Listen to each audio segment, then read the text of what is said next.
Sure. Give me 2 minutes.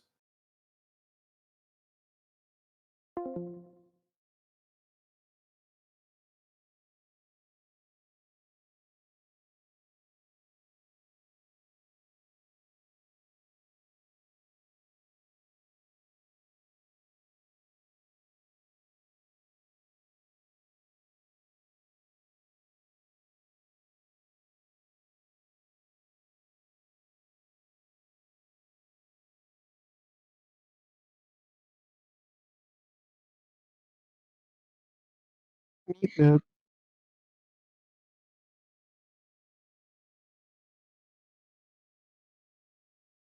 Hello again. Where's Dornky? Hi. There's Dornk.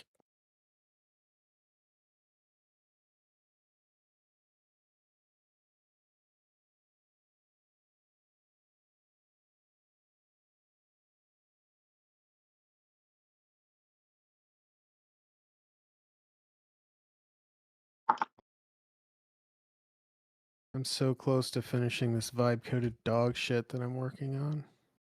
Nice.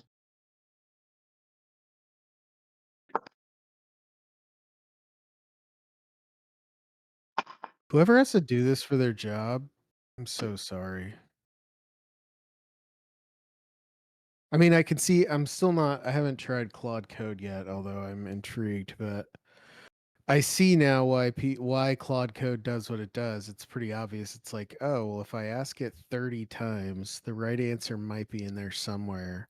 So I just need to ask it 30 times and then check the answer because that's faster than me having to manually check the answer. I'll just get it to run it itself.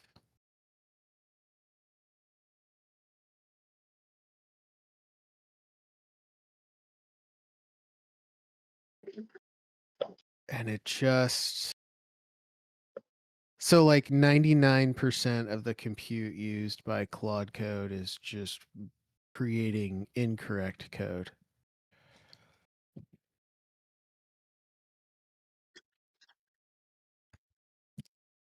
Tokenomics.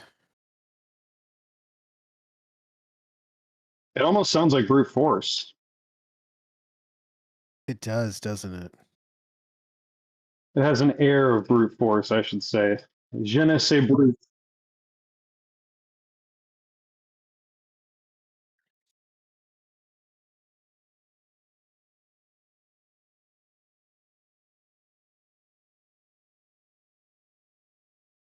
I'm only moderately offended. That's I'm what I'm only, doing right I'm now. only And it moderately offended, you doesn't guys. That you feel like intelligence. It feels like it feels like this stupid programming language that I'm using, which is esoteric and deprecate. It's not even, uh, nobody's working on it anymore. It feels like they should have just written better documentation so that I could just look up the stupid questions like, what keywords does this function take? No, that's just silly, JFresh. You're supposed to struggle. This is why I just wish everything was in MATLAB. Their documentation is so good. You mean you wish everything was in Python? Python has dog shit documentation. What? Actually, Python's documentation is questionable at times.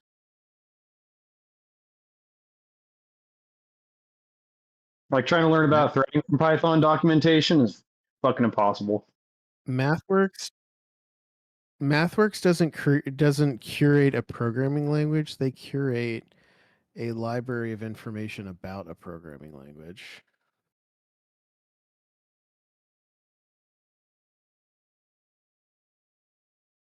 Do I still sound like shit? Fuck. Yeah, you kind of sound like you're talking. Yeah, you sound like you're talking through a 56K modem. Like, even though it doesn't have a microphone, you're literally yelling or you're like speaking.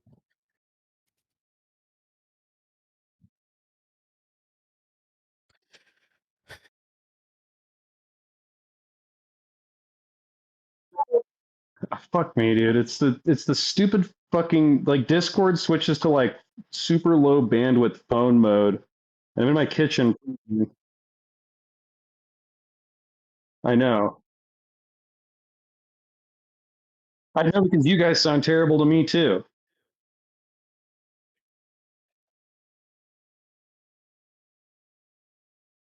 It just has to do with how like the encoding that it's using. It's using like dog shit encoding. And there's nothing in here to actually deal with that.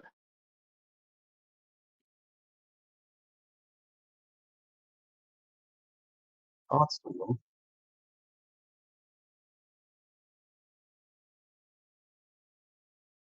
I don't fucking know. My geriatric dog is so annoying. Can you guys hear her barking? Oh, well, she's barking. She's losing her mind. She's barking to be fed dinner. She was just fed like 20 minutes ago and she forgot.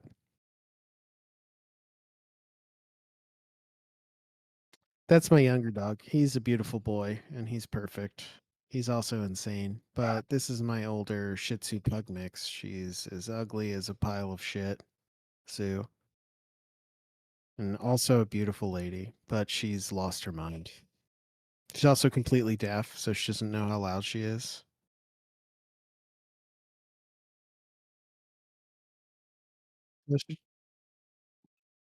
I'm sure they do, but fuck if I'm gonna buy those.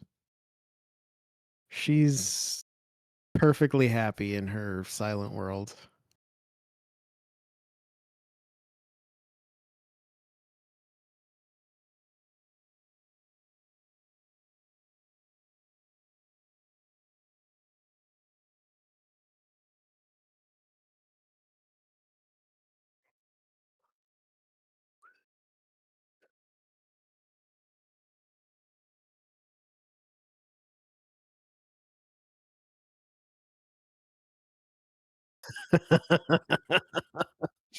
Woo!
Sure.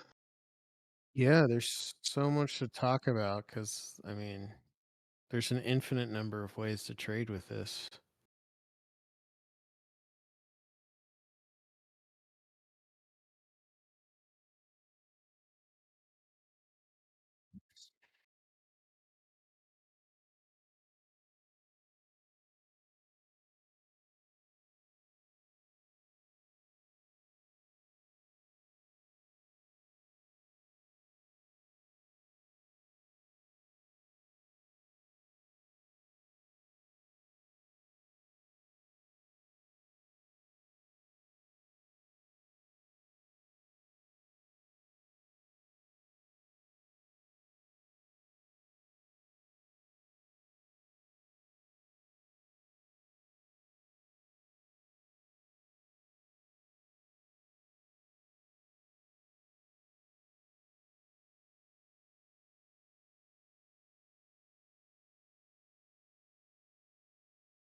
I mean, you pretty much nailed it. They really do kind of define, yeah, like where they start the day pretty volatile, and you'll notice that like they kind of have this tail at the end of the day where they or towards the end of the day where they kind of even off. Um, but they really tell you it's almost like I know JFresh is gonna crucify me for this, but they in a way they sort of illustrate a similar concept to Max Payne, just something that's better than that.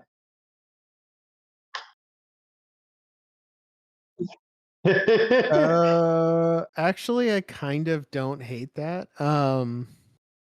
It kind of it's not necessarily Max Payne because it depending on what the positioning is, it could Max Payne for who, right? Exactly, yeah. It's a, but it is these are points where the net effect of the options chain can be somewhat lessened. Another way to think about it from a positioning perspective is the these are the points where everybody is positioning around. And so you'll notice you always seem to kind of revert back to it. Yeah.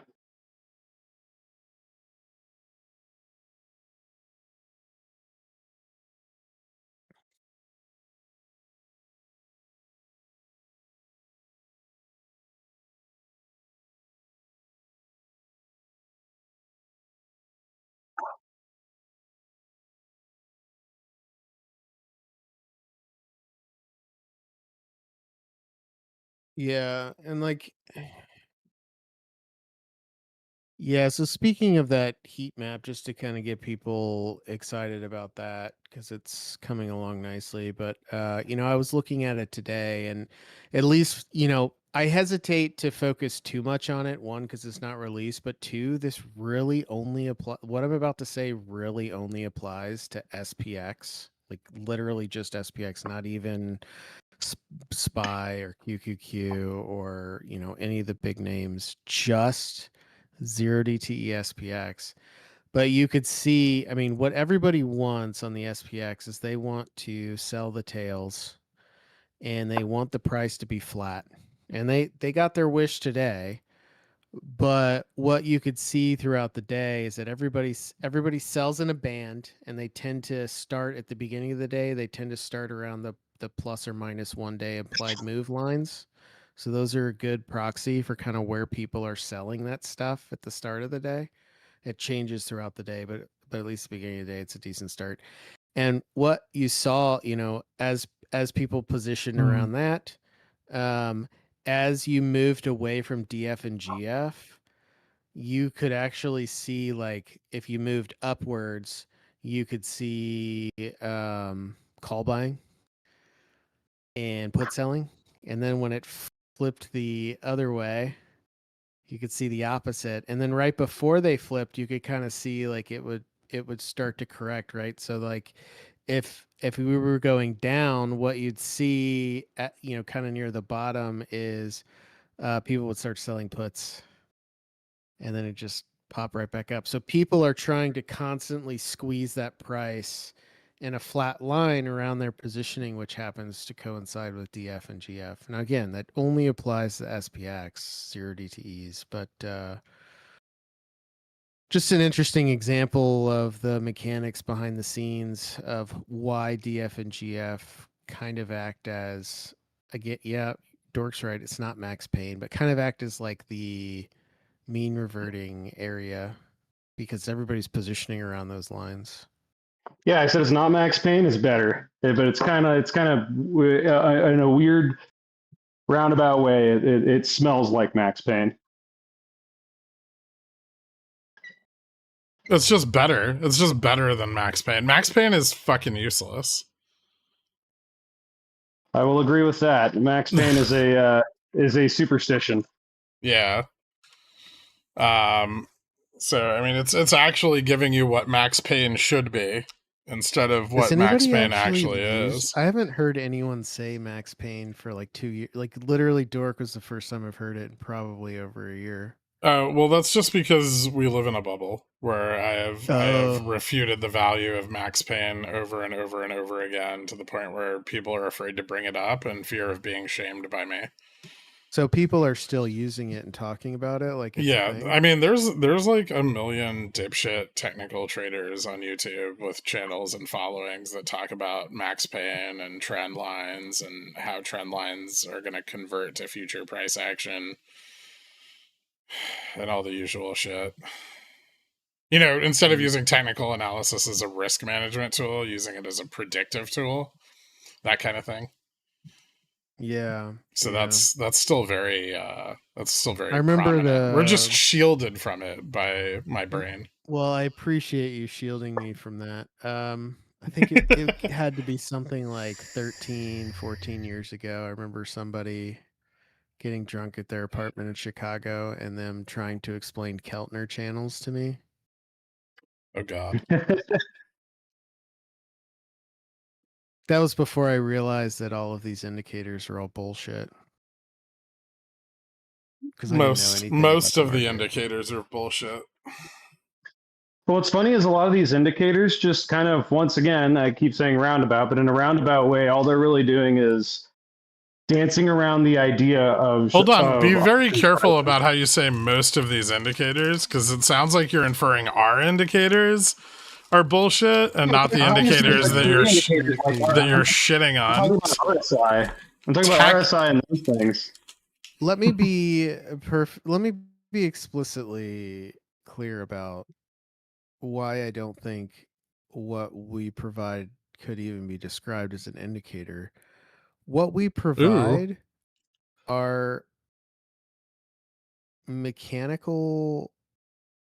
are basically mathematical descriptions of mechanics of the market and positioning of people. It is not whereas all of these indicators out there, all the popular ones, those are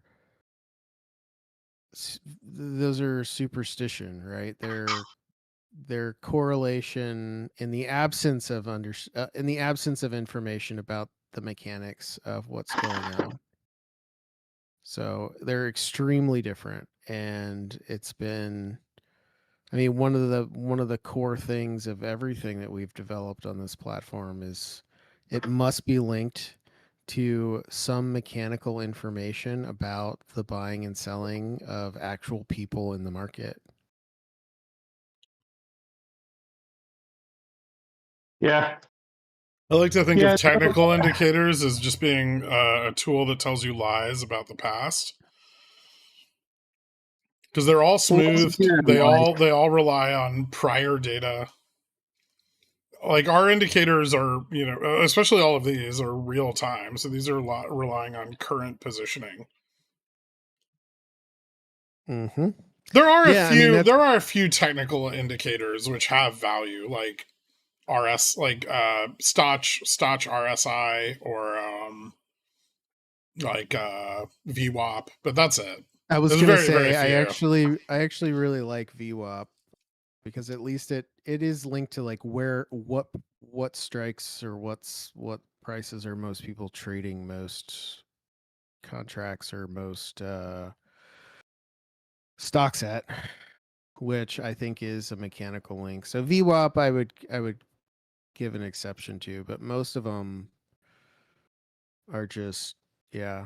It's like all the people that try to come up with a random formula for like information entropy. There's like 10,000 of them, and they're all just made up.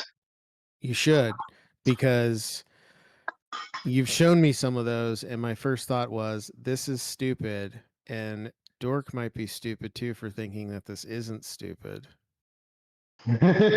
Well, I mean, I think you're wrong on half of those assumptions. I agree with Dork.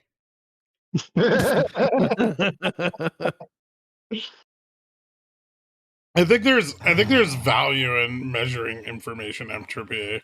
I'm just not sure what the value is. Sure, but nobody can define it or agree on a definition. Yeah, Or even define, like, you what does information entropy mean? And how do you quantify it? Like in thermodynamics, you literally count the particles and count their energy. I mean, in information theory, you just count up the distribution and see how weird it is. Distribution on what axis? What do you mean? all potential states.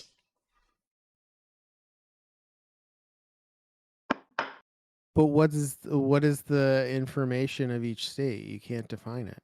What's the information of the string A724Z62? Sounds like a good question for OpenAI. I'm asking Claude.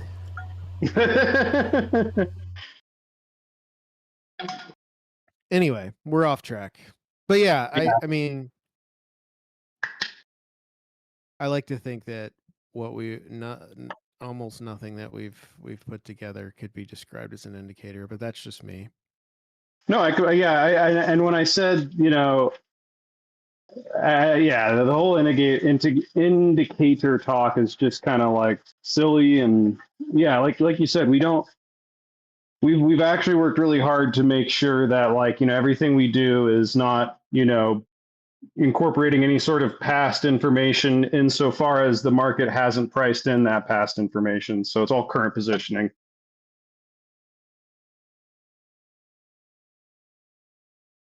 But also it's just linked to like we have theories about, hey, we have information about every transaction that's ever occurred on every chain. So we know the aggregate, like the aggregate decisions people have made past and present up to the last, few seconds. What does that tell us about their expectations for the future? And how do those expectations actually move the market?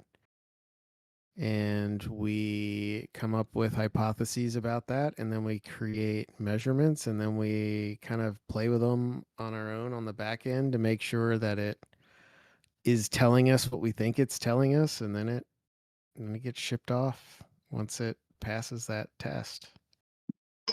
So apparently everyone on the YouTube missed my whole thing about DF and GF. I don't know if you guys want to restate any of that in your own way.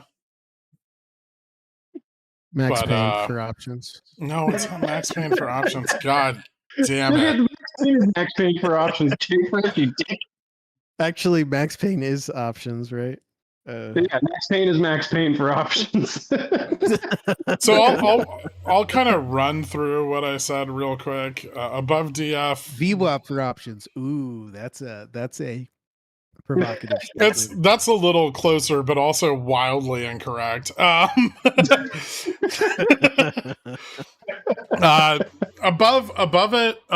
DFGF is bullish, below DFGF is bearish. They act as very good like rejection or support points throughout intraday price action, as there is a definitive mechanical change in hedging if price is to fall below them, or price is to rise above them, or price is to reject off of them, and so or bounce off of them. And so they are an important part of the mechanical hedging that you see from the dealer, and how that affects spot. And market participants are well aware of this, as are the dealers, and so they tend to be like a very good action point for intraday trading. You can, obviously, as you can see today, there were a lot of opportunities to short at delta flip tests or just above delta flip, or short as price falls back through delta flip. So you have these signals here, like this or this or this, which were excellent short entries. You also, on other days where price action is higher, you will sometimes get tests like that and then bounce, because you get V's. You get V's above in positive gamma. You get breakdowns below. So V, like, I don't know what the upside down V and negative gamma. And these points tend to be very mean reverting, and they tend to be the point where these bounces and rejections occur. Now, in positive gamma, I will say that you're likely to have some spread between spot and where gamma is neutral. And so price action tends to trend above while these kind of follow slowly. And then so the support points tend to just be levels of higher gamma rather than the actual flip point. It's rarer to test the flip points on a bullish trending day than it is on a bearish day. And that's because, above here you have reduced, reduced realized vol. So price action tends to be more stable. You get less wicks, less variation in the trend. And down here, price action is more unstable. So you have more increasing realized volatility, which tends to lead to more mean reversion. Yeah, and that's just like that whole thing where tests are more likely from below than above is also just like an effective gamma too. Like if your ultra short-term gamma regime is negative, that ultra short-term, realized volatility will be higher. Yeah. Let's talk about Dex Gex.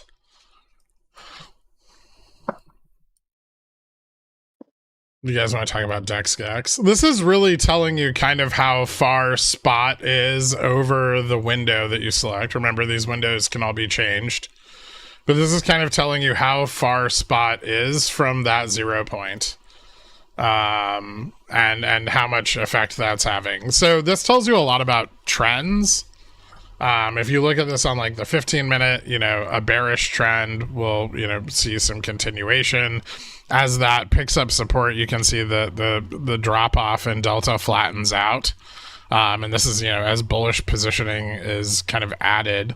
And then, on the bounce, delta picks back up right here. And but if delta continued to trend up, this could be like a good way to signal like holding your calls is good, or if delta then flattens out up here and starts to fall, that might be a good time to like get out of your calls and reconsider your positioning. So that kind of thing, and gamma generally just kind of follows suit with that until you get into the very end of the day when gamma just blows up, which you can also see here. But you have to remember that there is an effect on gamma from the passage, a greater effect on the gamma from the passage of time, and so you'll start to see Gex get a little wild into close, generally speaking. Yeah, once again, that's by nature of like JFresh was saying on 0DTE SPX. The flavor of the ever since they've been created was of 0DTs is just to short the tails, and those tails collapse into close, and so people are shorting closer and closer, and all that positioning is turning into like these stair steps where they either have 0 delta or they have 100 delta, and then that's why you see, and it's also why you see gamma sort of do what it does as those tails collapse closer and closer to spot too. Yeah. And then, this is a good example of like an upside close where you see gamma expand above delta to the upside into the end of day. Here's a good example of it expanding to the downside into the end of the day. Today was another good one of that, that's, you got that covered as those tails collapse. Yeah, it's cool to watch it happen. Honestly, that's probably the coolest thing that this product shows you. It's fascinating to just watch the market just do what the market does. Options do what they're calculated to do. Right. Yeah. Well, it's the, and I am not necessarily a firm believer in it, but I do have some love for this whole efficient market hypothesis in that the market finds the most efficient way to perform the highest probability actions. And the live data, especially on the ultra short term, just makes it very clear that's what's happening. Yeah. I mean, and we're gonna get to that with the next indicator. So Dex Gex, really good for following trends. Can be a great signal if you like walk away from the market a little bit and come back during the intraday and you kind of want to know what's going on. It can give you a pretty good indication of what people have been doing. Here's this period of price action right here is a nice little example of that. If you were away and you just stepped into this, you would see that delta and gamma are rising here alongside price picking up, and then they kind of flatten out for a bit, pull back, and then start picking up again. But you can see the point at which they start to turn around is still fairly low in the price action. So there's still room to continue following this trend out to its apex before it fails.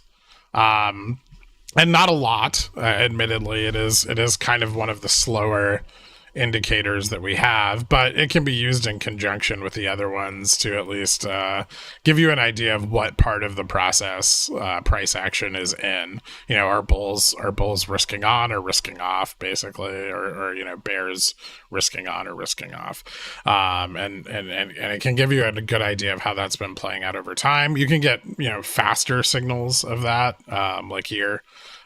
With on the 5 minute, or you could even go down to like the 1 minute and really try to get in early, right when you see the turnaround in gamma, and then try to stay in the trend as long as you can until it breaks down. This would be the fastest iteration of that data on the 1 minute, but it's very, as you can see, very choppy, just because people are always taking profit and adding positions constantly throughout the day. So I guess the next step of that is, what are people doing? And I kind of use this indicator at the bottom to figure that out the most. Like, what are participants in the market doing? Are they buying calls? Are they buying puts? Are they selling calls? Are they selling puts? How much of it are they doing? And at what price levels are they doing it? And so, the gamma, we've discussed gamma by strike a million times. That's what's over here. This gives you a lot of information about where people are positioned over your window. And it can tell you where, the higher interest strikes and lower interest strikes are.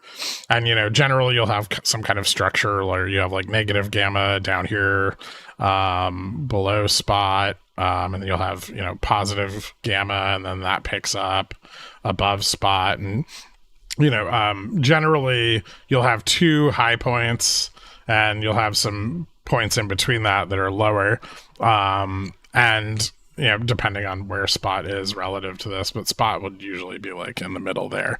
And this can tell you a lot about where the levels to watch are, right? Obviously a downside test of this level would be very important. Upside tests of this level would be very important. But then you want to know what people are doing when we test those levels.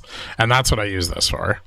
So, the whole reason this tool was designed is I wanted to see, and actually the whole reason we have rolling windows of data was I wanted to see what people were doing when a level was tested.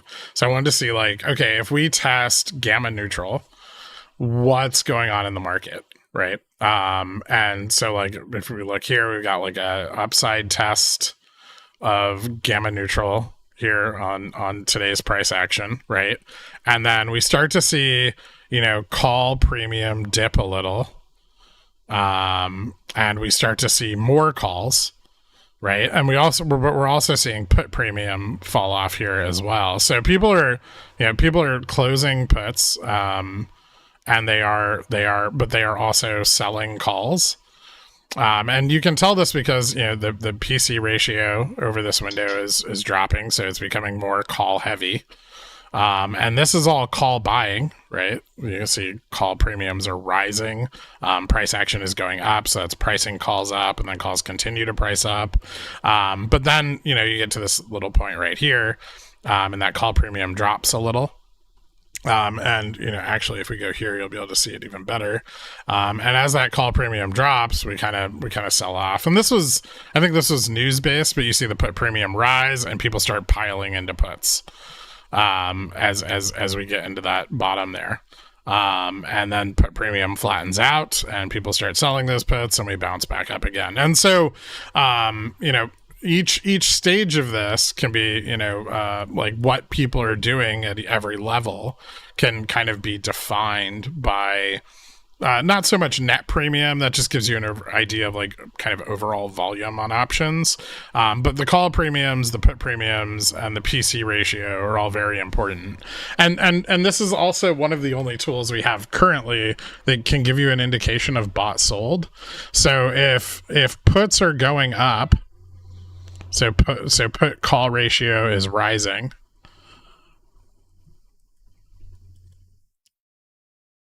and premiums traded over that window on puts are going down. Put premiums. This tells you puts are being sold. And puts are sold, it's bullish. Even now it doesn't actually matter if they're bought or sold to open or sold to close. That doesn't matter. Both of those are bullish. Because they're taking off the that negative delta, how we calculate it, and kind of freeing up the market maker, and so the effect of this is that price will rise, and so and then and you can do if put call ratio is rising and put premiums are rising, this is bearish. This means people are buying puts. And then, the same for calls. And so that can tell you, we tested this level. Are calls being sold? Yes, calls are being sold. Maybe I'll buy in the money put, or I'll sell a call too while they're being sold, and the premiums are still high, and then wait for the premiums to come down and close it. Is a really good example of one of the trades that I would use this for. You guys got anything? No, I'm busy peeling shrimp right now. Oh, well, that's fucking awful. Trying to think about anything that you missed, but I think that was... Yeah, he nailed it, honestly.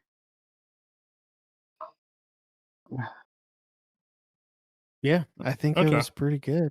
I mean, I also, when I'm looking at that data, I know you're trying to go one tool at a time, but I also like to look over at the volume to kind of see where the contracts are being traded. Yeah. I do that as well. I generally have a pretty good idea of where the contracts are being traded, but if I see large moves in PC ratio, I'll actually look at the IV to see where the contract's being traded. Yeah. Because and I guess that's the next tool we probably want to discuss. Clever boy. I know.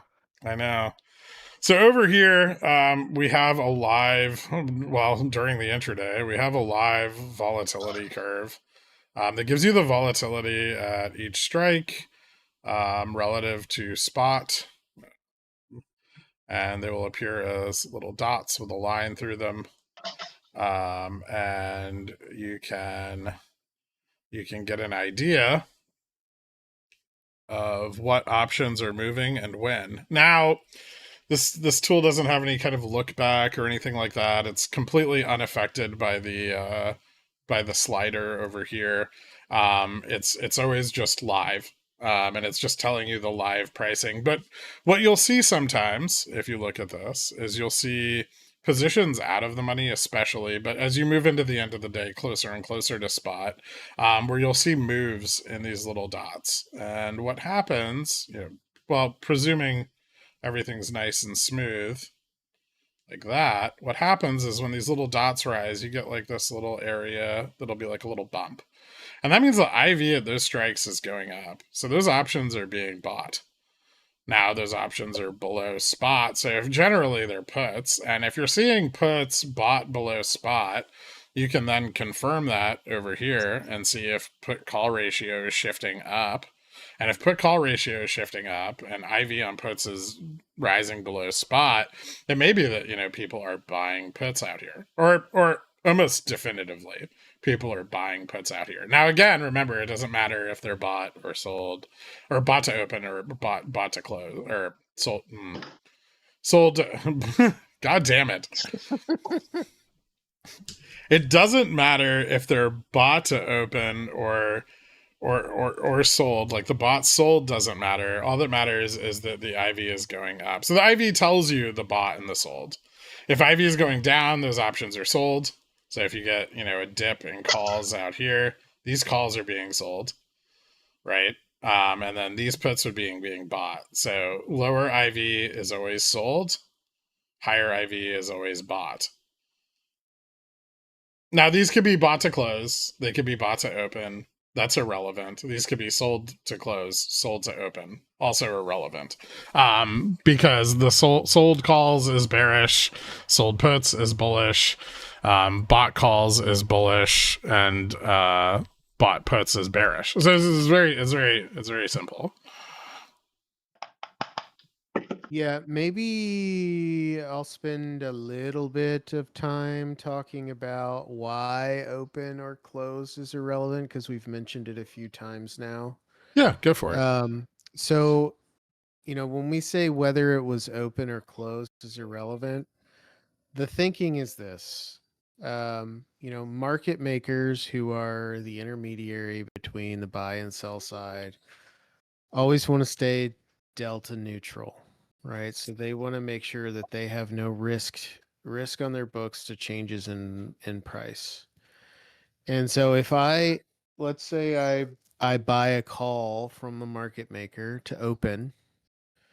So now the market maker is short that call. So they have negative, let's just say it's in the money. They have -1 delta on their books. And so for them to be delta neutral, they have to buy 1 delta worth of the underlying, right, to make sure that they have 0 delta on their books. Right? So me buying a call forces them to buy the underlying to stay delta neutral. Now, what happens if I either buy another call or somebody else closes a sold call? The impact to the overall delta of the market maker is the same in both of those cases. So if I buy another call, they add another delta to my side, so subtract a delta from them. They have to buy another 1 delta of the underlying.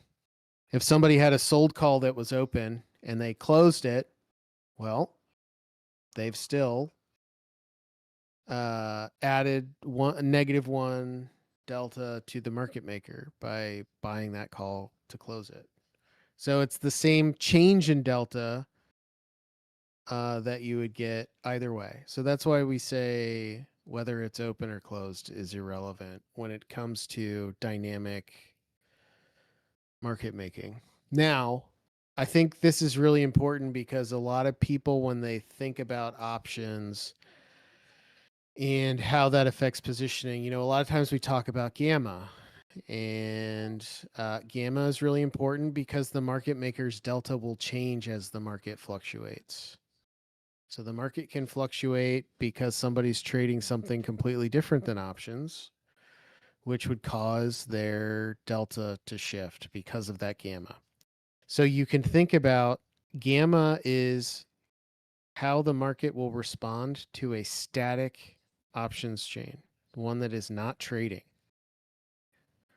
But the delta can also respond to the trading, the active trading of the options chain. And especially for the case of SPX and 0DTEs, the volume is so large, It is that change in trading. It is that change, is that trading activity that is being a huge contributor to the change in delta of the market maker. That is not captured by, the static gamma, which is why you need really timely measures of gamma, which is why our gamma clouds that we're developing now that I've teased a little bit, updates sub 1 minute, because you need it right away. It's old. If you get it every 10 minutes, by the time you get it, it's ancient history.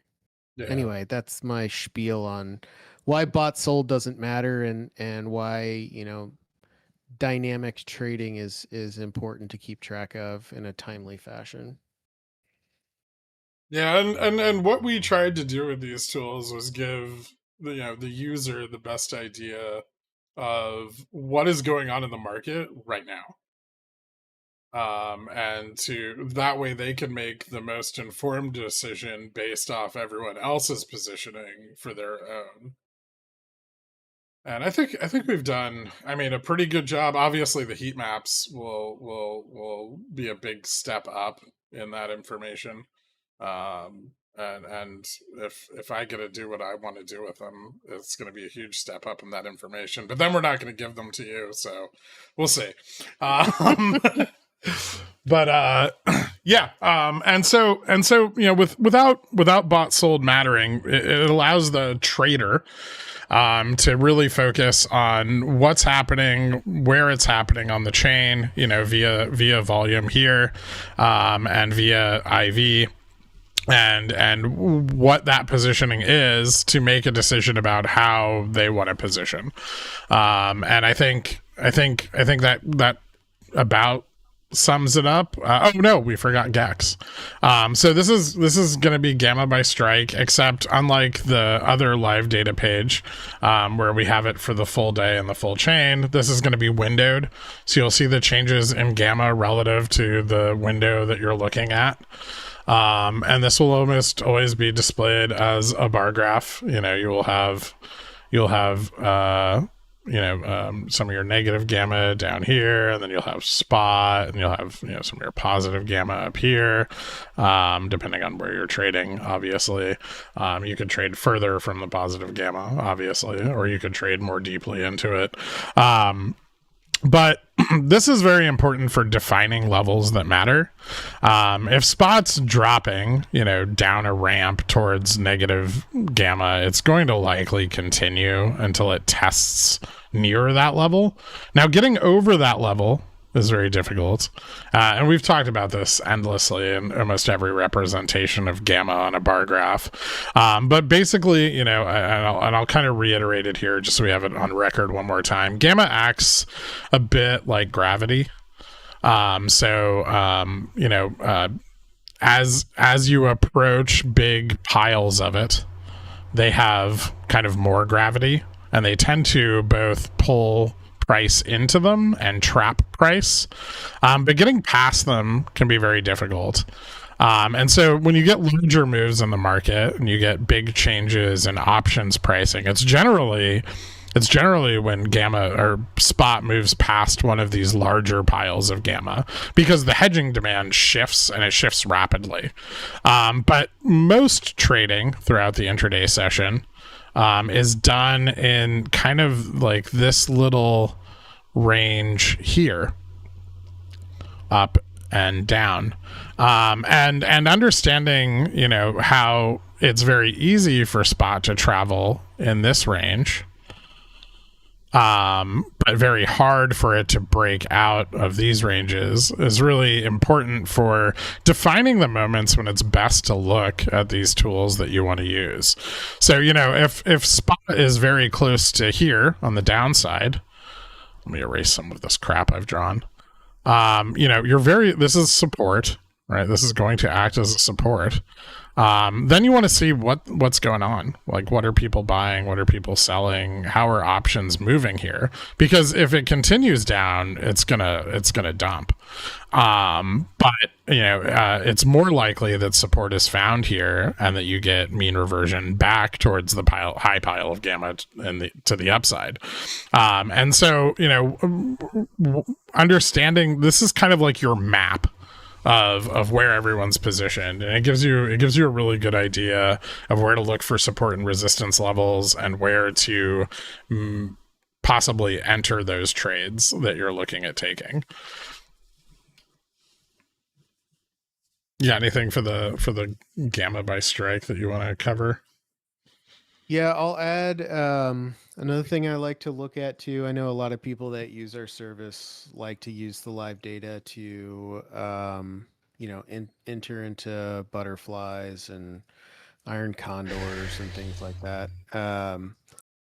And especially if you're selling, right, getting credit and hoping that it decays to nothing and you're, going short vol.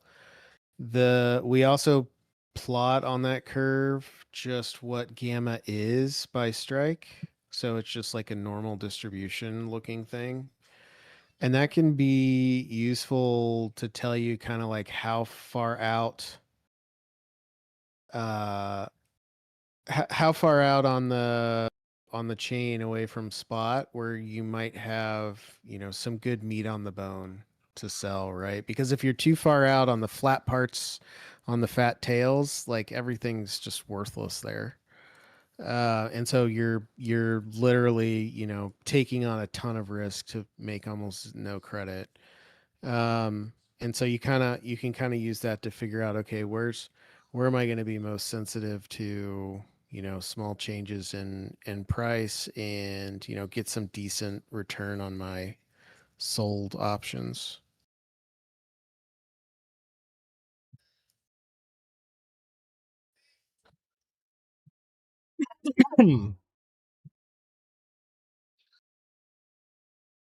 Yeah, I think that about covers it.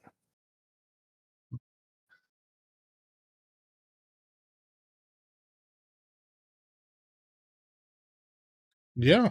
Okay. Well, I guess let's get into questions.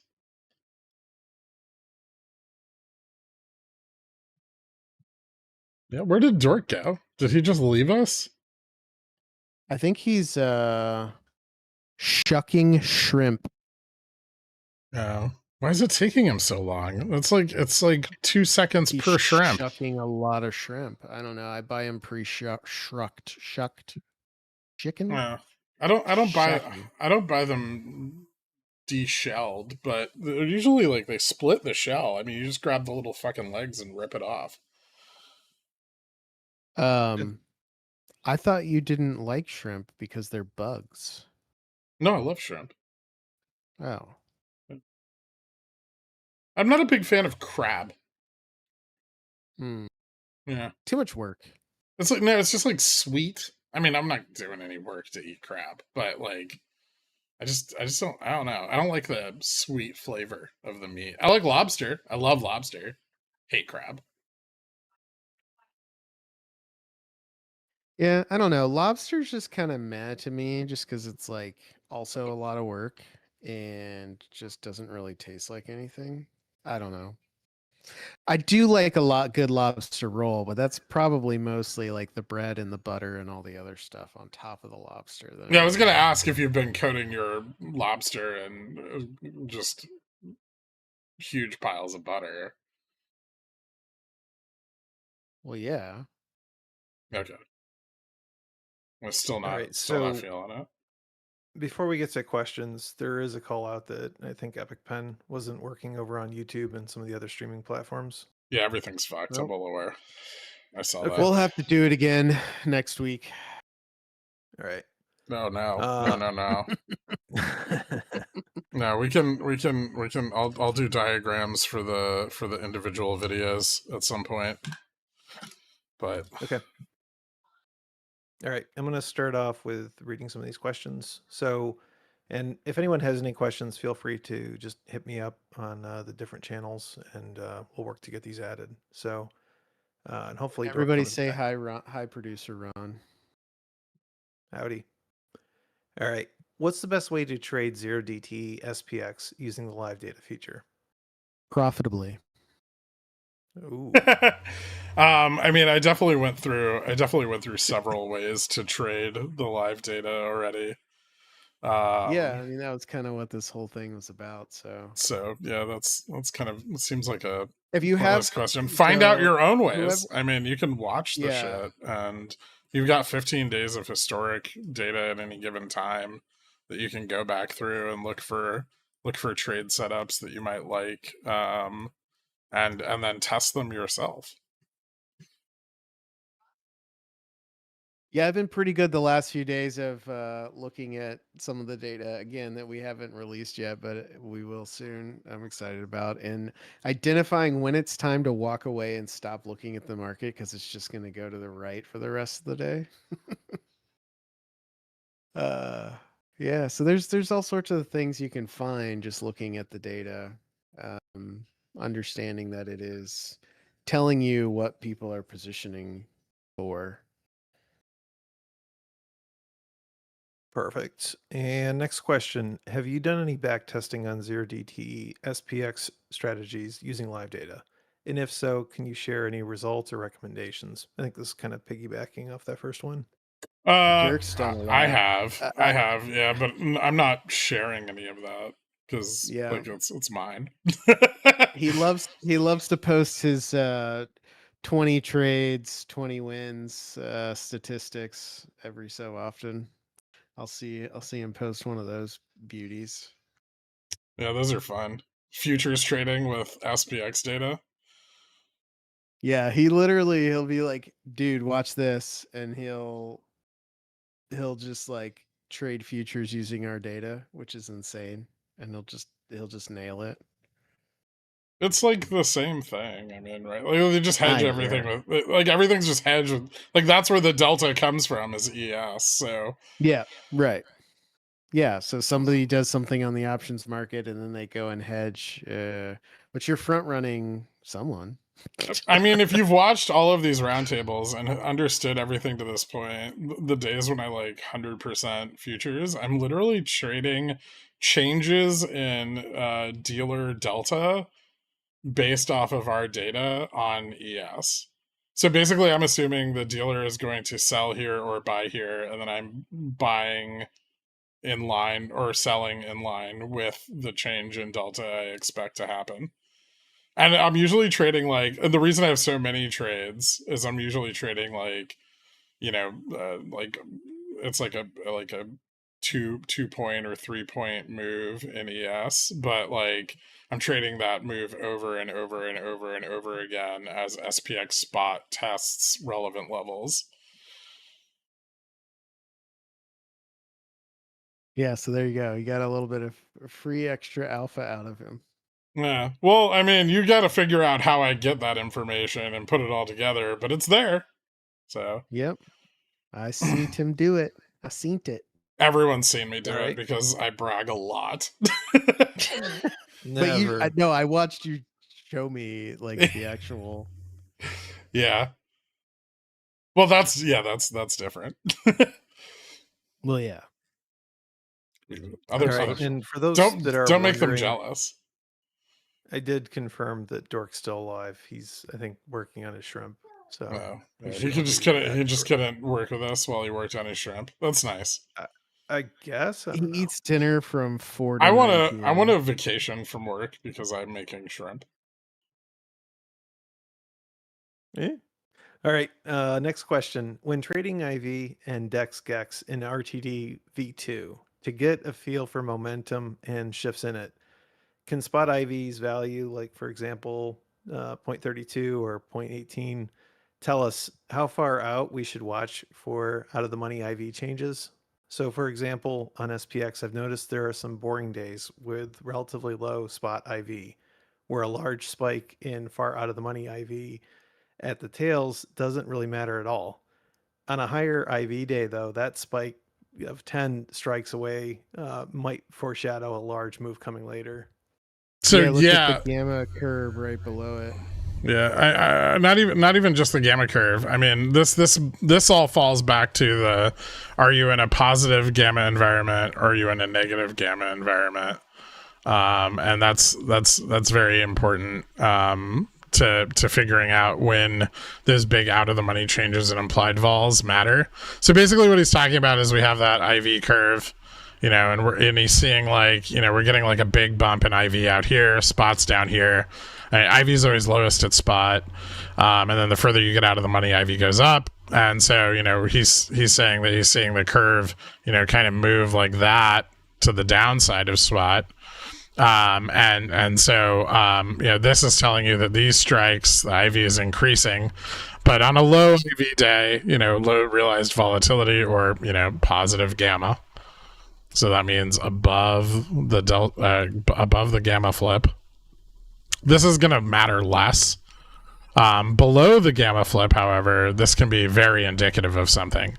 I will say that even in a positive gamma environment, if you've got like a huge blowout in IV to the downside, that's still very significant and should be paid attention to. But if it's moderate, like say IV at these strikes is like 0.3, 0.5, 0.3 higher than the strikes surrounding it. That might not be as significant.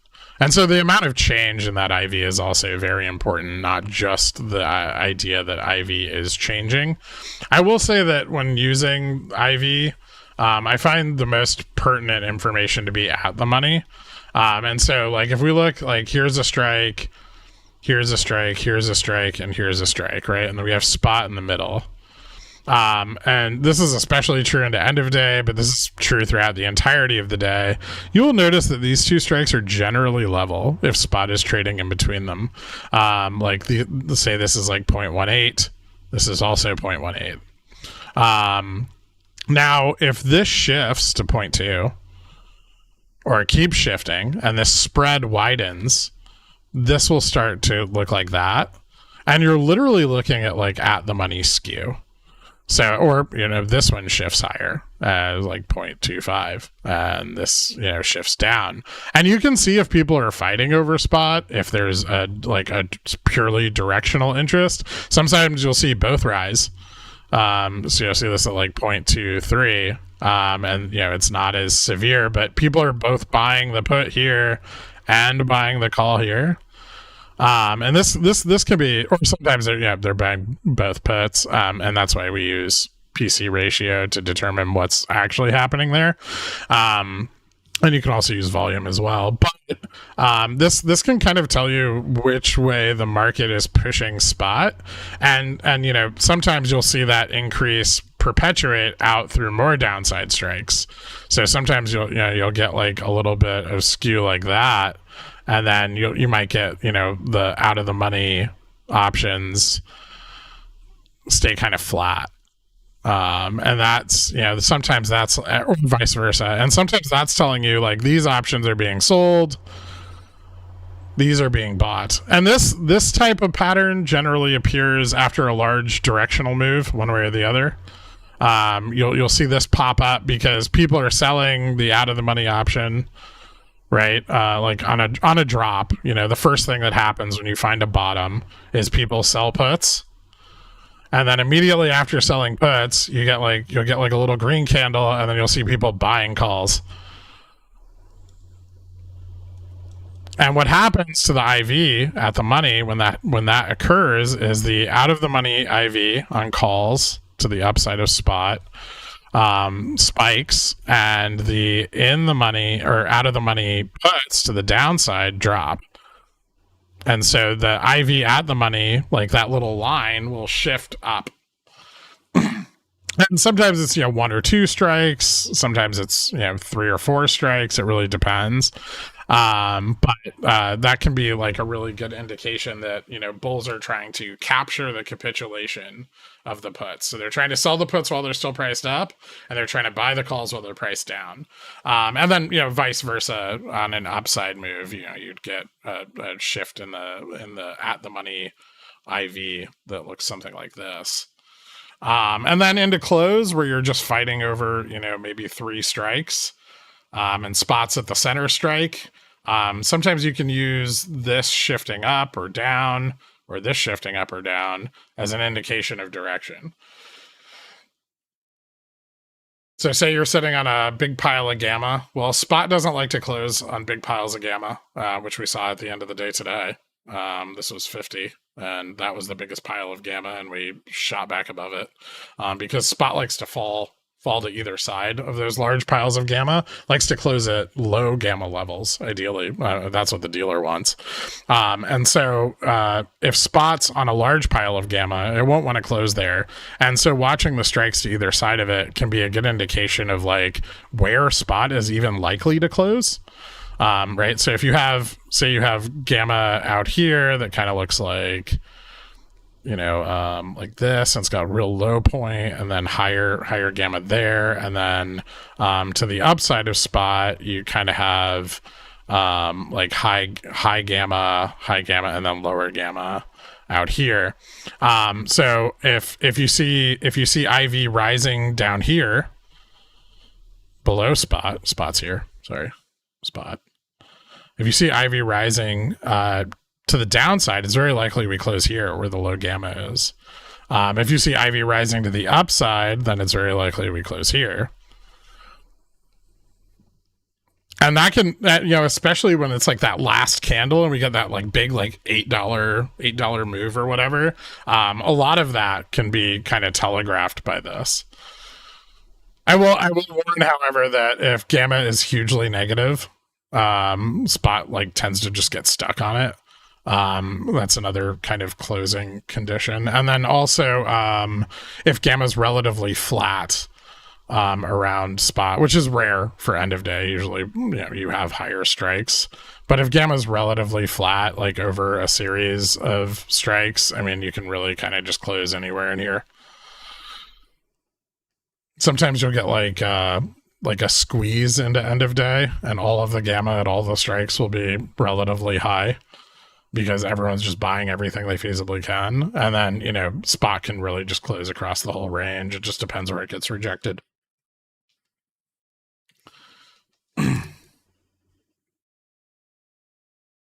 Perfect. All right. Next question.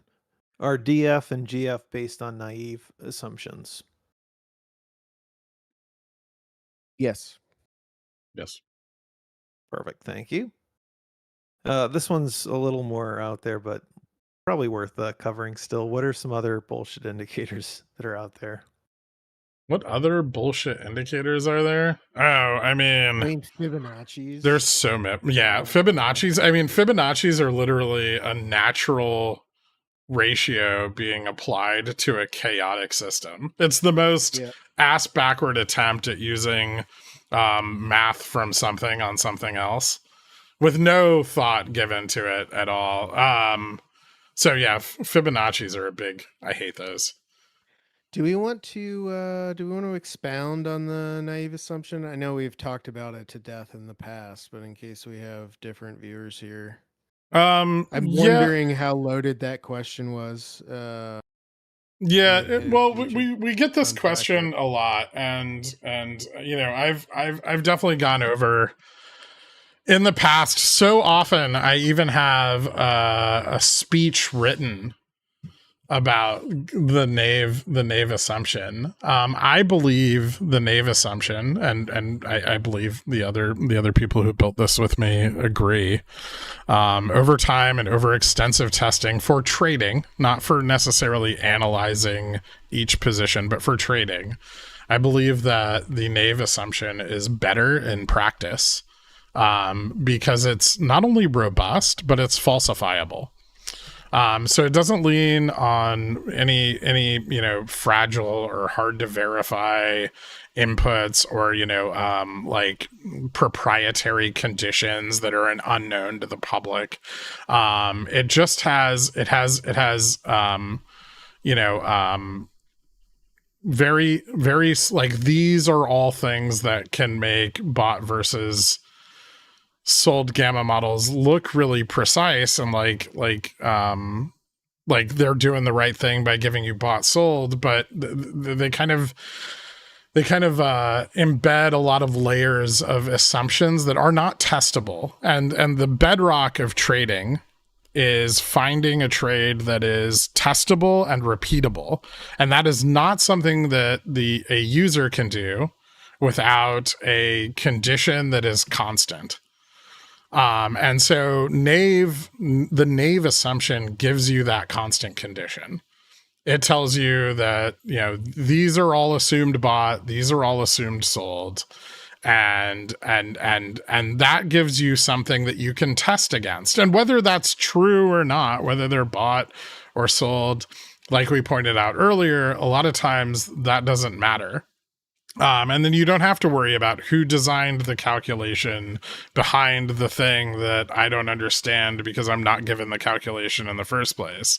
Instead, the naive assumption makes one clear claim, and that invites you to measure it. And if it's right, then the price behavior should systematically respond around those levels. And so realized effects like pinning, RV crush, mean reversion are consistent with the model. And that allows you, the user, to create hypotheses, observe, and iterate on those hypotheses. And I will say too, we've spent a lot of time,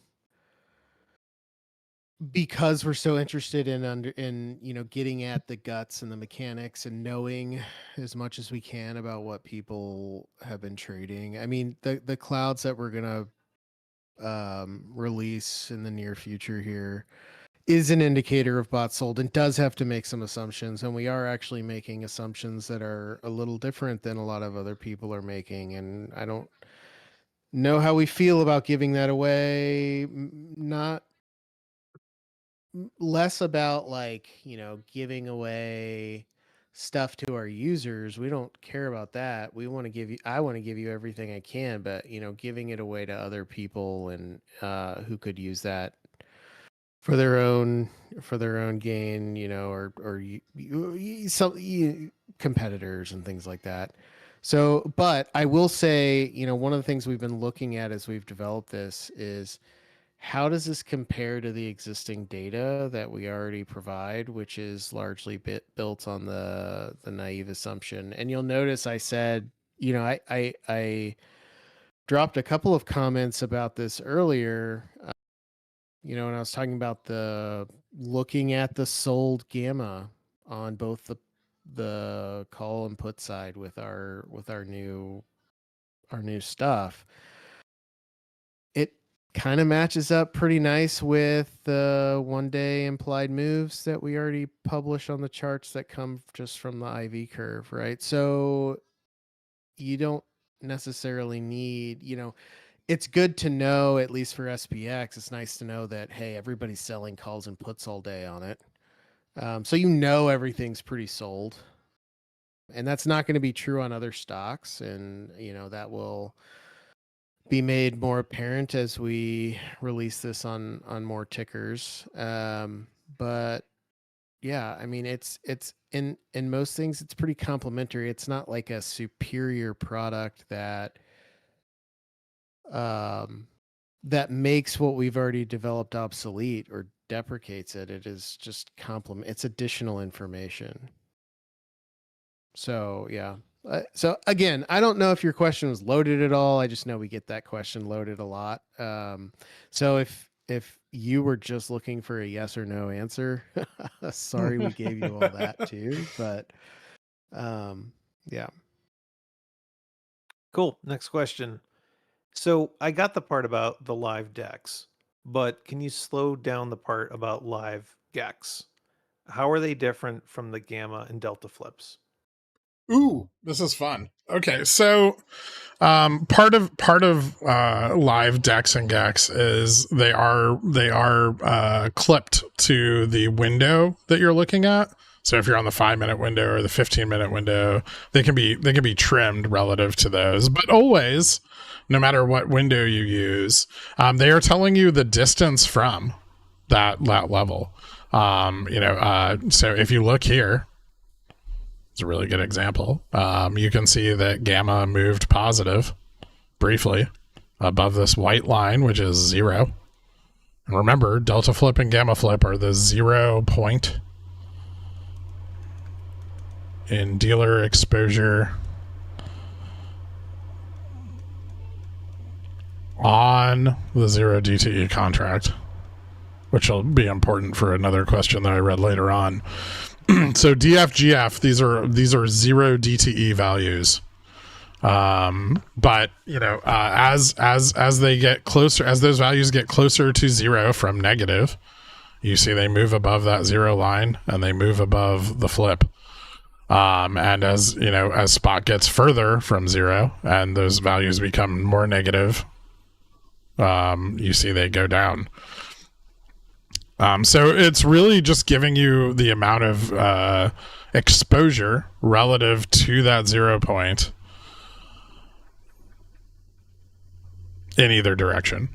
And that's why it's so good for trend following, because if exposure is increasing directionally or decreasing indirectionally, that is likely to continue. They're kind of like and then, if it flattens out, it's likely to reverse, because, obviously, like if you've gone up and then price action flattens out, then calls are up and people want to sell them. And if you've gone down and price action flattens out, puts are up and people want to sell them. And that tends to reverse spot. So those are, yeah, I think that covers it. Very good. All right. Do the pink and orange GEX and gamma line graphs in the GEX bar chart mean anything? Or do they just add flair to that tool? Oh, I They thought really of work well as accent colors. Yeah, so I actually thought of one other thing, and that kind of addresses this question as well. No, they tell you the amount of realized volatility stabilization relative to the 0 point as well. So like the further down these go, like the further from 0 or the more negative, the more realized volatility there is. And then the further up, so the more positive, the greater the stabilizing effect. So the less realized volatility there is. So if you're trading very, very high above the 0 point, spots up here, right? This is very stabilizing. And in stabilizing environments, traders are obviously encouraged to sell puts on lows, which gives you, that bouncy price action that's so common in bullish trends. Is that when puts price up, they price up briefly, people sell them, and then spot bounces, and you get a higher high, and those puts are just really never revisited. And then as those levels flatten out, right, as like, so you have your DEX GEX, and as those flatten out, then realized volatility will normalize a little bit more, and then if they start going down, realized volatility will pick up. So they actually can tell you about the amount of, like, the pinning effect of delta and gamma as price changes relative to that 0 point. And then the orange GEX and gamma line graphs, they do mean something, but I covered that at the end of the thing. Perfect. All right, this one's a little bit of a longer one. Do the little bars on the left side of the put call volume indicate levels? Where is that presumably derived? Is that presumably OI derived? I'll let you answer those the first. The little bars on the left side of the put call volume.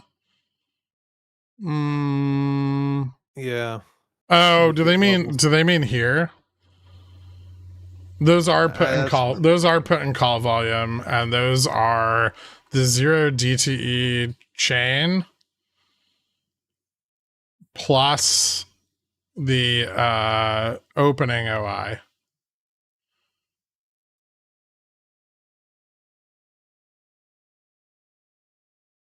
Which you can also get here if you click 1 day.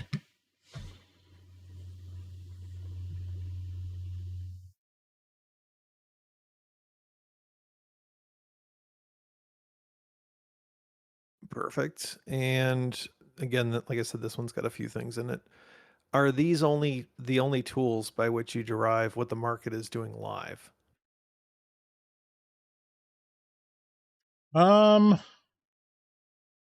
No, but mostly. I mean, I also will frequently, even on stream, I will look at these charts, the live Greeks by strike, for delta. Delta is very important. End of day, I'll look at charm and speed, and sometimes intraday if there's a big move, I'll look at vanna. But I am frequently flipping over to this to look at gamma or delta by strike.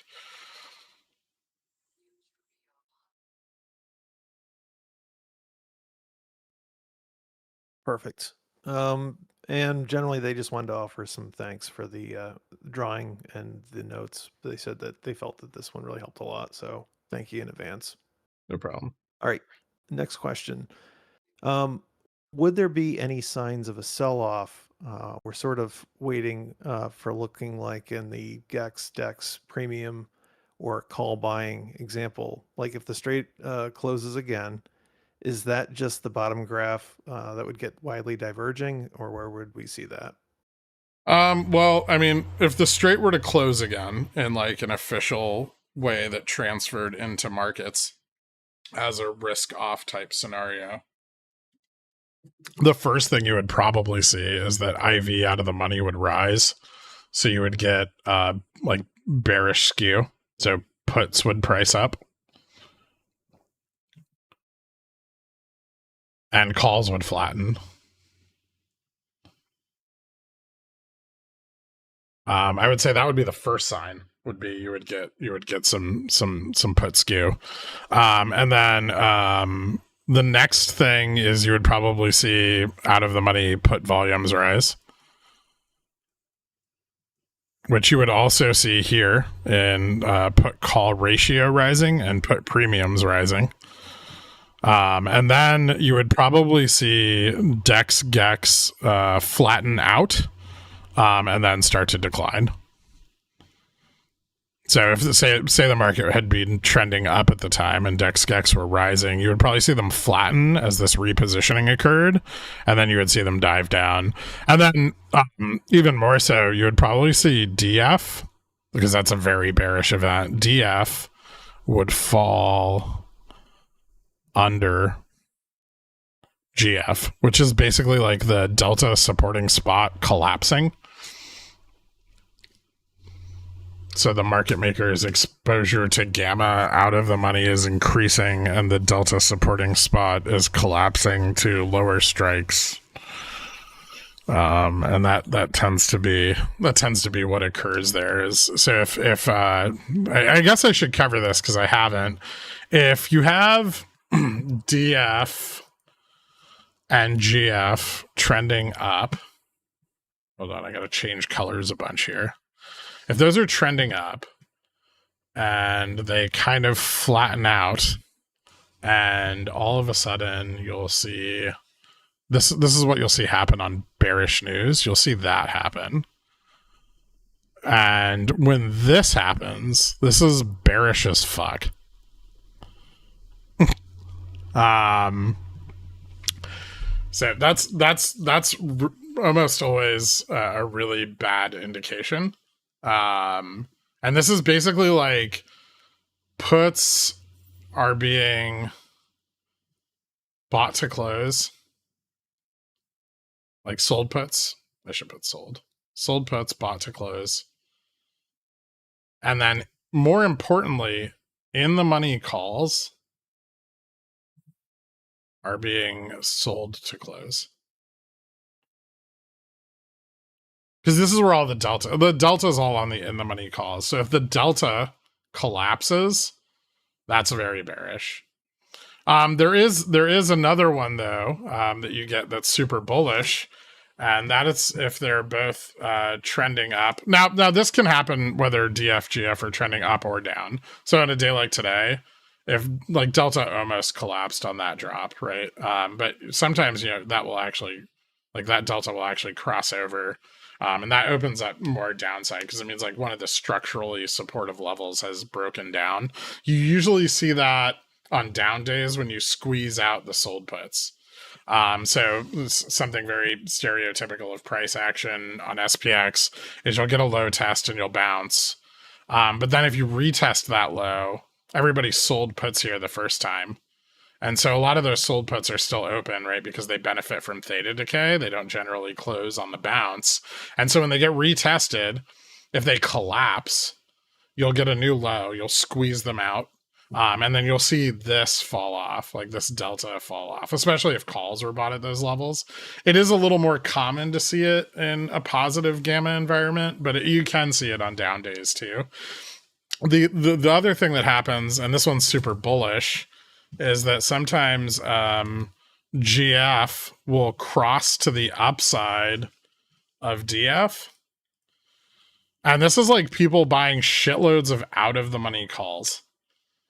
Like this is like a big blowout and like everybody's just buying the fuck out of the money calls. You generally don't see GF go above DF or DF on like a down day if they're trending down, but it can happen. And that would be like back in like 2025 when we were like down 20%, and then all the tariff stuff kind of like manifested, and then Trump made his announcement and the market went up like 13% or whatever. That's like one of the instances where you'll see GF rise above DF on a down day. But on an up day, sometimes you can see this happen, and it's extremely bullish. It just means like gamma is getting loaded out of the money. You'll usually see delta flip follow suit. It doesn't generally last very long, but it is very bullish.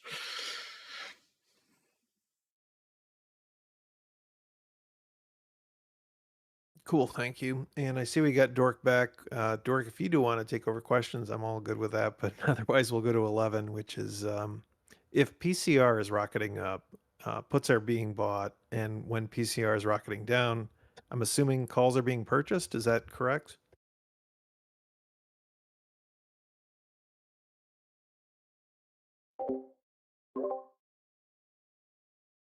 Wait, am I the only one here? That's a tough question. So that that's not correct at all. PCR just measures the relative volume over the window of puts versus calls. You need to use the premiums in line with the changes in PCR to make any kind of assumption about bought sold. So we could probably just draw this out, right, as like a table, right? So if PCR up and put and then if PCR PCR up, put premium is going up, then puts bought, put premium down,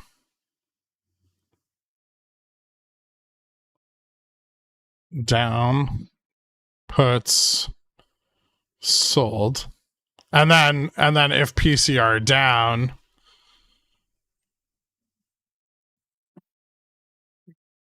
and then if PCR down, and put premium falling, well, if PCR, I better I'll just put it this way. PCR down, then call premium up, calls bought, call premium down, call sold. I think that does it in the fewest steps. That's probably the simplest way to understand the relationship.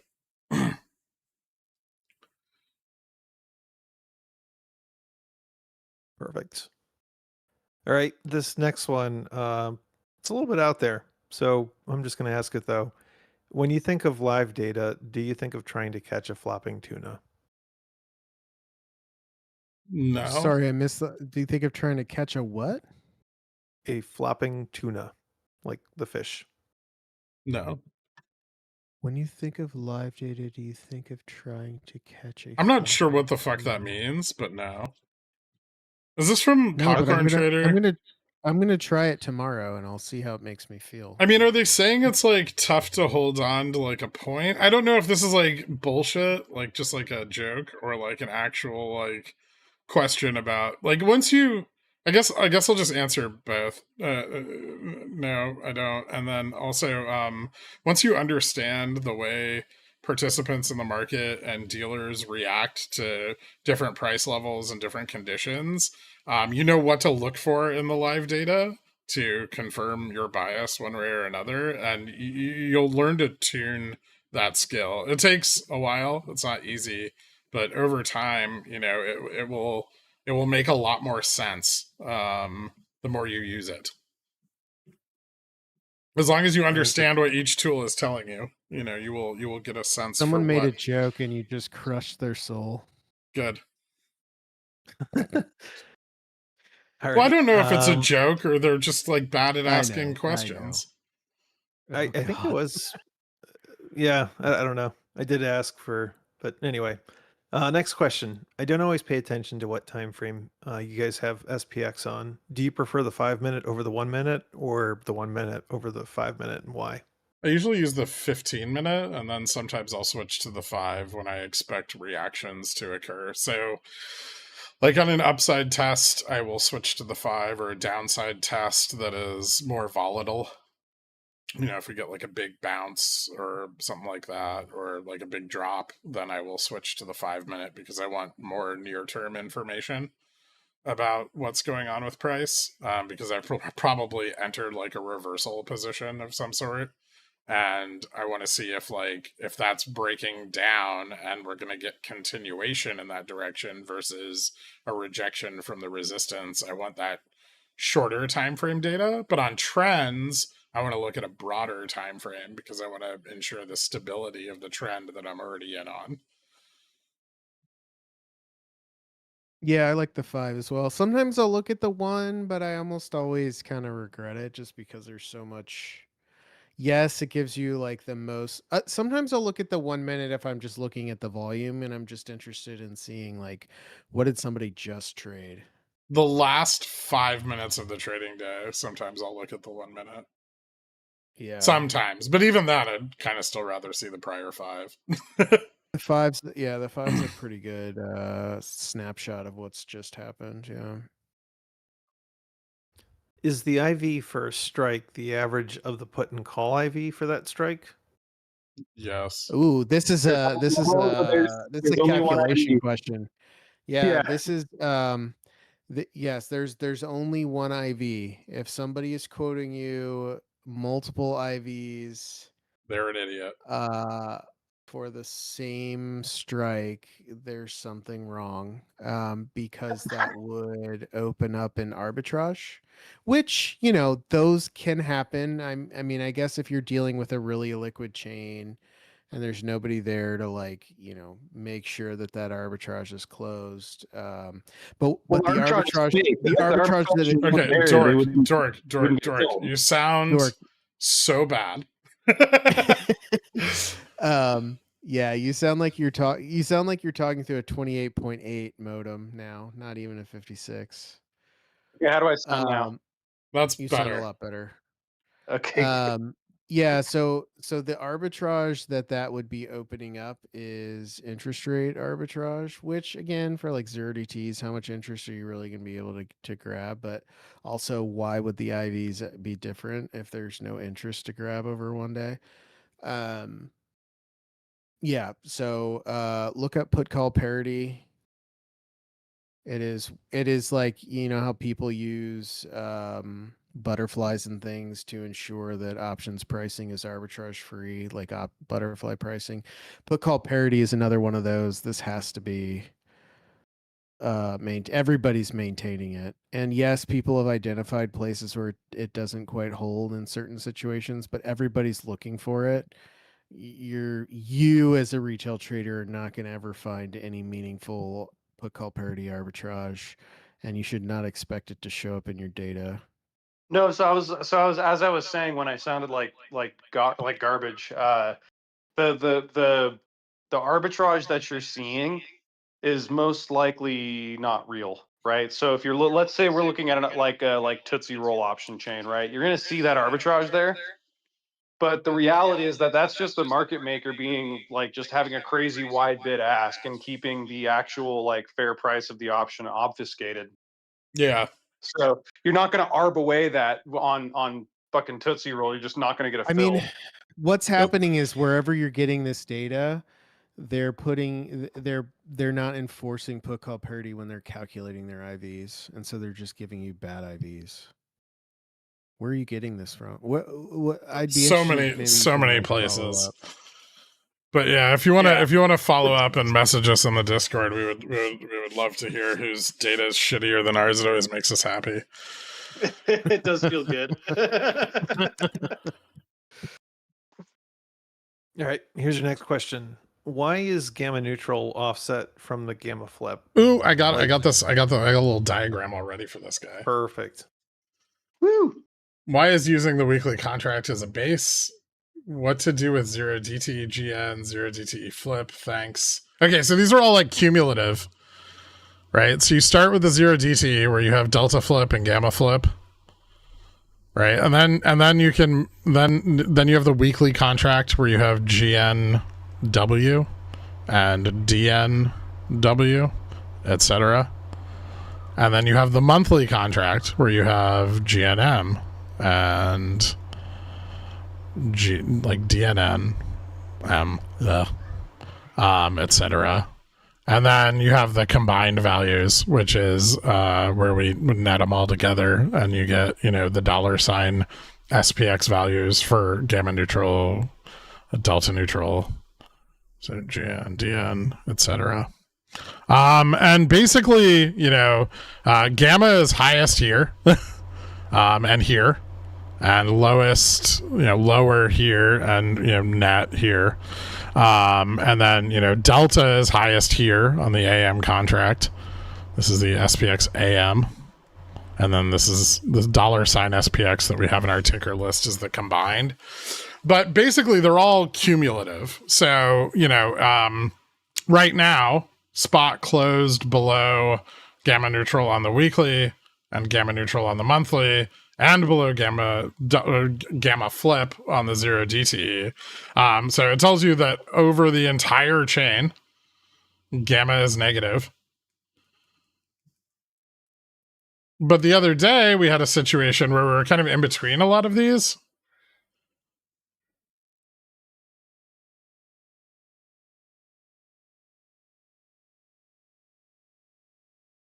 And what happened was, so over the entire chain, gamma was negative at close today.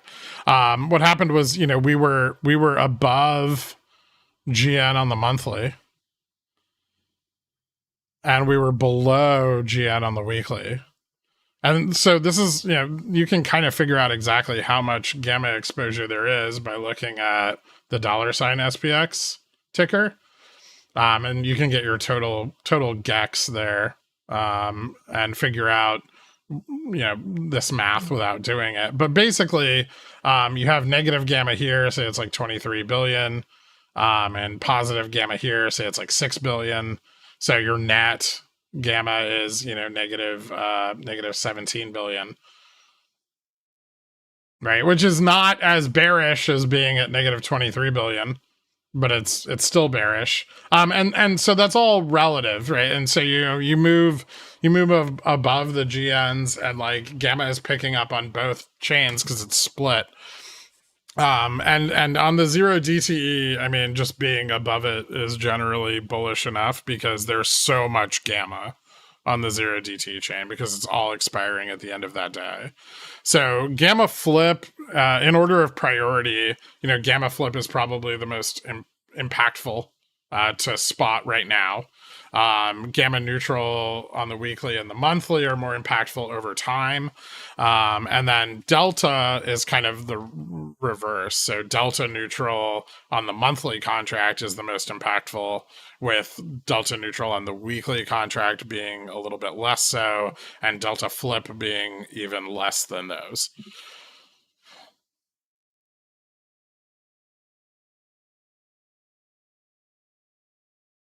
And have we gone over already the whole, I mean, I know we did it in the earlier one as well, but another distinction about the flips and the neutrals is the flips incorporate volume, whereas the neutrals are just OI OI. base. Yeah, I didn't cover that. That is, thank you for adding that. Yes. So, Yeah, so that's an neutral important points. distinction. Neutral points are based on the OI, so what is actually open on the chain. Whereas, yes, delta flip and gamma flip have to incorporate volume because there is no intraday OI.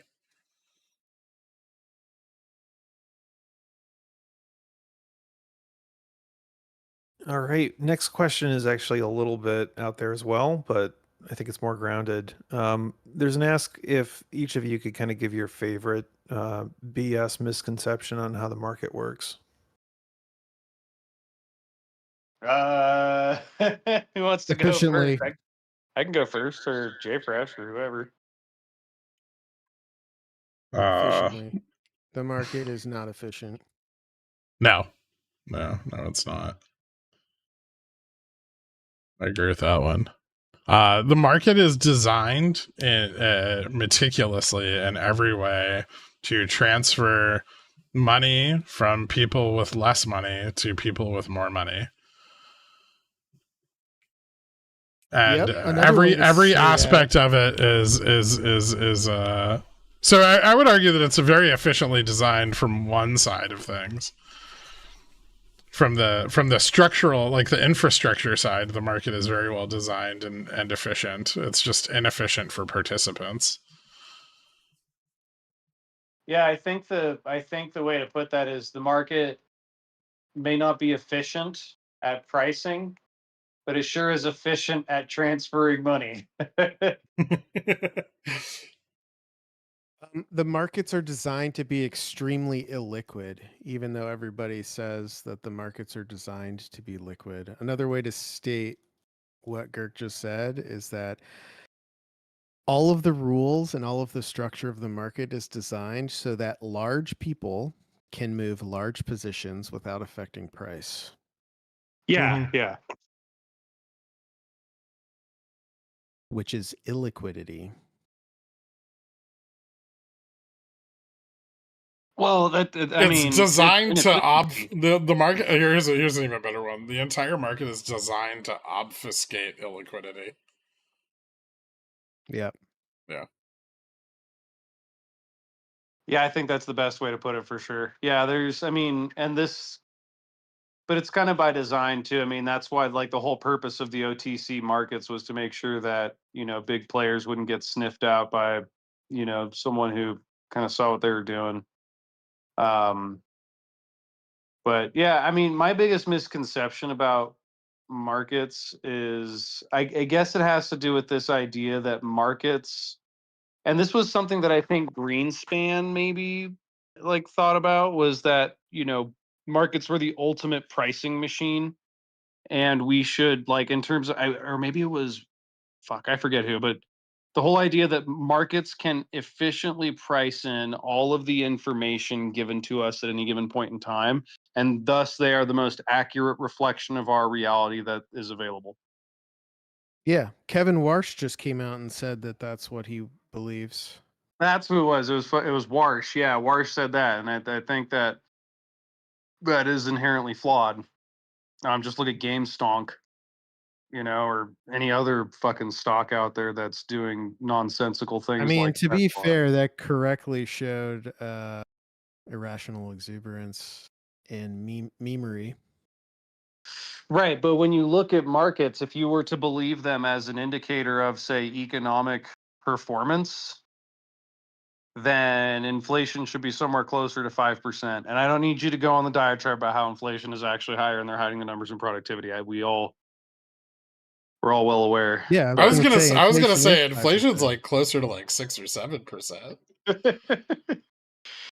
But you get my meaning. Like I think that to try to say that the markets are perfectly rational, I think that maybe what the assertion is the market is perfectly rational, just purely based on, like, you're basically saying that there's no arbitrage in existence and there is no edge ever, right? I Which in which case you'd be buying index funds all day and not be thinking about single stocks. And I think that is and there wouldn't be market crashes, there wouldn't be anything. I think that's So- another misconception that I really think is bullshit, is that people like the edge is hard to come by. I think edge exists everywhere. It's just the difficulty of capturing it or the value in capturing it. And like there's so much alpha that is just completely fucking ignored by hedge funds, by market makers, because like the cost to capture it is not worth the returns. But Yeah, it that doesn't scale. therein lies like retail's playground. Mhm. Because there is so much money burned in the process of all of this transference of money that most average people would be very happy capturing. I mean, if you could define a trade that captured $200,000 in money that everyone's ignoring a year, you'd be a very happy person. You won't be a millionaire right away, but you'd be a very happy person. And that exists everywhere. It is bountiful. And I think that kind of is the reason, like all of our bullshit misconception about the market is that retail cannot have an advantage. And that's why we built GammaStrike, was to create, to level the playing field for retail investors and traders. And I think we've done a great job so far.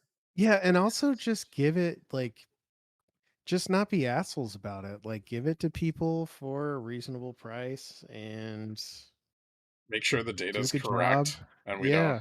don't, I'm not going to say who does this, but they're a very big name. And sometimes when they don't have the price of an SPX contract, they just make it 0.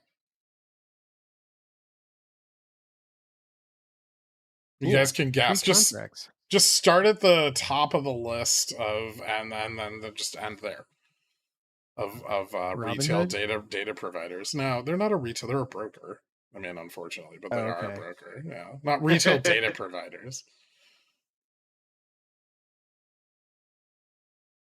All right. And I just put out an ask, but if anybody has a final question they want to get in, feel free to reach out to me. But this one, I think, borders on, I'm not sure how much alpha you guys want to give away.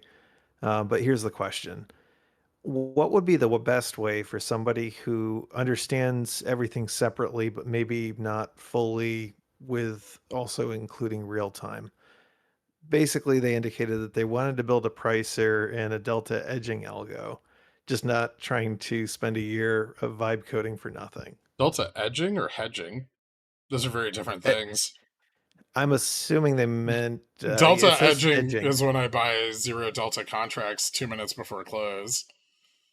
Delta hedging is what market makers do. Yeah, I'm assuming they mean Right. the latter.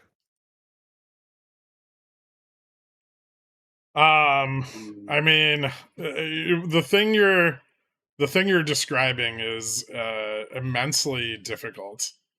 But like if you're talking like you want to make small markets on your own, I would definitely start somewhere that was, both maybe like top Russell stocks that have good options volume or something like that. But there are so many variables that you need to price into your algo in order to effectively delta hedge your portfolio.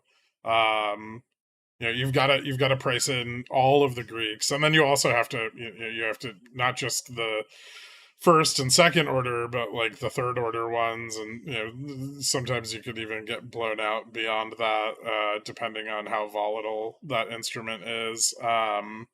So I mean, it's definitely an immense amount of work, and you're not going to build it vibe coding.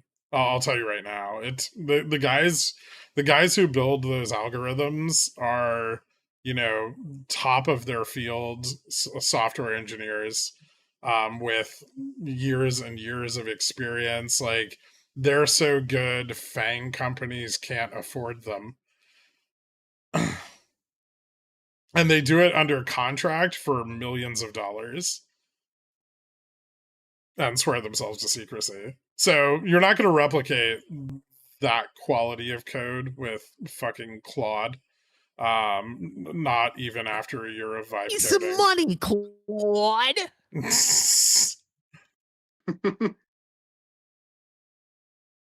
As far as building something that prices options, you can do that. That's not that hard. You would need generally like multiple pricing models, which gets very expensive infrastructure wise to run in real time very, very quickly. See, my biggest thing with algorithmic trading is that if you're not very careful with your safeguards, you might just, and if you don't paper trade with it for a long time and tune and tweak, you might just turn it on and go, oh, look at that. I lost $10,000 in 3 seconds. Yeah. I mean, you need tons of guardrails, and then even at funds that specialize in algorithmic trading, you're dealing with it's not one algo, it is thousands of algos running at different times under different conditions, and they are firing and shutting off seamlessly. And they're all running concurrently, and they all do different things, and it's not like one algo and that makes them money. It's far more complex than that. So I mean, not that you can't build a program to trade with that trades a thing. You can, but be prepared to program in hundreds or even thousands of different conditions in order to make it robust. And at that point, you've probably slowed it down so fucking much it won't work anymore.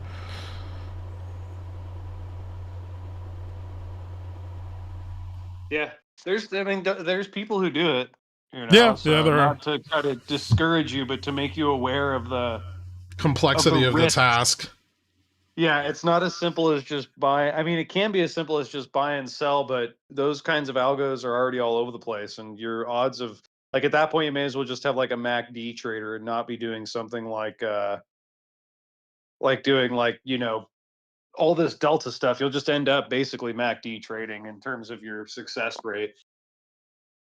Like that guy who only traded VWAP on SPY, who said there's no need to automate this. Nobody can do what I do. Yeah, my buddy, I've told this story a lot. I have a buddy of mine who literally just only trades VWAP on SPY, and he's amazing at it. And he just like over leverages, at the money options, and then closes them for slight profits over and over and over again. And you can't really automate his system because a lot of the profit taking and the entries are based on like feels.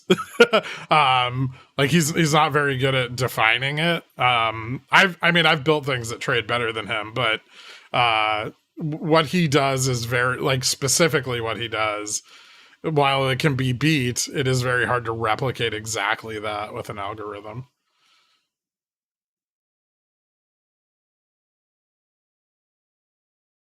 Perfect. And I think they did also, the person that asked that question noted that they really were just trying to figure out ways to get better at bringing up their own knowledge with all of it. So I think that helps as well.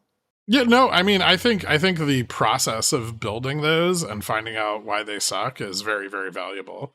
Just be prepared to iterate hundreds and hundreds of times before you end up with anything even remotely feasible. And if that's, the algo starts with the trading strategy, Yeah, it does.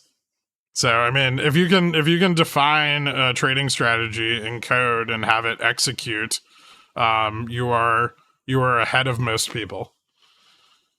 But then the risk management side of it is very difficult.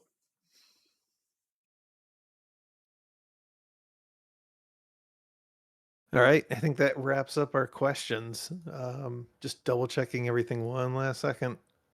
Yeah, so we'll turn it over to you guys if you want to give any concluding thoughts. Oh, Gorilla Mode said such a nice thing. He said biggest lies or propaganda told to retail investors is why there's so many scams out there, and finding someone like you, Girk, is a diamond in the rough. To you, Gorilla Mode, I will respond, cock. Cock. Yep. Cock. Cock. Which I think might also be the perfect way to end this series of roundtables. So check them out on our YouTube. Watch through them 100 times until you get good at trading, because that'll totally make you better. And we will see you guys for the next one of these when we have a new product to give you. Yeah. Woo! We did it. Sad. It's not that sad. Don't worry, we'll turn these into like smaller and easier to digest videos. That's the next step. And then, we'll shill them to you to watch the same thing that you've already heard, but in a neater and nicer format, maybe with like animations or something. We'll just really keep just smooth, just filling the cracks in your brain over and over. Yeah, maybe we could have Ron do an interpretive TikTok dance. Ooh. Yeah, I don't know how good that would be. Sure, I did see a comment. Somebody said they're going to miss us. Just as a shameless plug, if you are going to miss us, we do have this podcast that you can always check out too. It's Vol Stars. Yeah, we're not going anywhere. We're literally around every single fucking day. Yeah, I mean, yeah, actually, several times a day, every week, all the fucking time.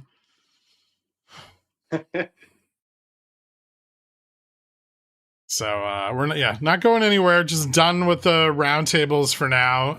And you guys, if you have more questions, you can always ask them in Ron's Volstar posts over on our subreddit, or in the Discord at any time. Just tag Ron and tell him you have a question for Volstars, and we'll answer it over on the podcast for you. Yeah, in the also, meantime, we'll probably set up something where we do a Q&A once in a while, maybe once a quarter or something like that for newcomers and for those of you guys who want to know more things. And again, we will be doing these with every new feature release, which hopefully, as we get more subscribers and grow, will accelerate, because we have a backlog of like 5 years of features that we need to add. Dork. Yeah, I gotta whip Dork a little bit. Dork, I'm sorry. why are you sucking so bad? I'm There's busy, you dude. smell like shrimp. How do I make you less busy? Do you want more quesadillas? He needs Yes, more I need money. a lot of quesadillas. What do you what did you make? Did you make something cream based? Oh, for dinner I made shrimp scampi. Ooh, nice. Yeah, it was actually really good. It was homemade pasta and everything. It was really tasty. Scampy for the scamp. Mm-hmm. We were scampering around. It was great. Thanks for the drinks. This series was great. Awesome. All right. Well, thank you guys all for tuning in. Make sure you go check the other roundtables for what you don't understand. And if it's not addressed there, check out the docs at app.gammastrike.com/docs, where you can also find the sign up button to pay for our amazing platform. Thank you all so much, and have a great night. Night.